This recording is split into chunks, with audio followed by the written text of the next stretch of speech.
మీరన్నా ఎన్ని సంవత్సరాల నుంచి కంటోన్మెంట్ ఏరియాలో ఉన్నారు? ఒకనొక సందర్భంలో కంటోన్మెంట్లో సాయంత్రం అయితే గేట్లు వేసి అటు ఇటు పోకుండా చేసినటువంటి సందర్భాలు కూడా చూసారుగా.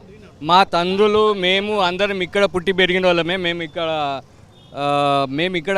మాకు ఒక నాలా క్లీన్ చేసుకోవడానికి మాకు ఎవరు దిక్కులేకపోతుండే, మాకు మంచినీళ్ళు రాకపోతే ఎవరు దిక్కులేకపోతుండే, మాకు ఒక 10-15 సంవత్సరాల కింద దాకా మంచినీళ్ళ కనెక్షన్ కూడా లేకపోతుండే. అటువంటి దుస్థితులు ఉన్న కంటోన్మెంట్ మేము ఈ సాధక బాధకాలని చూసి ఈడ పుట్టి ఈడ పెరిగినాం, ఈ గడ్డకు ఏమైనా వేయాలా అని చెప్పి మేము కంటోన్మెంట్ వికాస్ మంచ్ కొంతమందితోటి స్టార్ట్ చేసినాం. కంటోన్మెంట్ వికాస్ మంచ్ ఈ కంటోన్మెంట్ ఇట్లా ఉంటే మనం బాగుపడడం, మనం బాగుపడలే మన పిల్లలు కూడా బాగుపడరు అని చెప్పేసి మేము కంటోన్మెంట్ వికాస్ మంచ్ స్టార్ట్ చేసి ఈ ఉద్యమాన్ని ప్రారంభించినాం. ఈ ఉద్యమం ప్రారంభించినప్పటి నుంచి ప్రతి గవర్నమెంట్ మేము టోటల్ కంట్రీలో 62 కంటోన్మెంట్లను జాగరూకతం చేసినాం.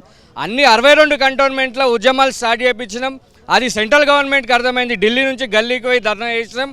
ఆ ధర్నా చూసి సెంట్రల్ గవర్నమెంట్ అడిగింది స్టేట్ గవర్నమెంట్ కూడా ఓకే అన్నది.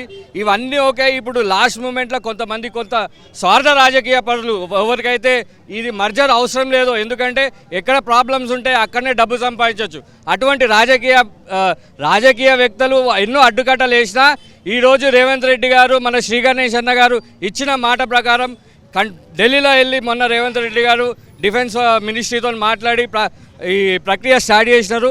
త్వరలో నాకు తెలిసి 3 నుంచి 6 నెలల్లో గెజిట్ వస్తుంది. కంటోన్మెంట్ జిహెచ్ఎంసీలో మర్జిగానే కార్పొరేషన్ ఎలక్షన్స్తో పాటే ఇక్కడ ఎలక్షన్స్ అయితే ఏ ఎలక్షన్స్ ఉండవు, ఏ దొంగ రాజకీయ వ్యక్తికి ఇక్కడ పుట్టగతలు దక్కకుండా మేము కంటోన్మెంట్ వికాసం చూస్తాం. అసలైన తొలి వెలుగు. ఫాలో వాట్సాప్ @తొలి వెలుగు అఫీషియల్.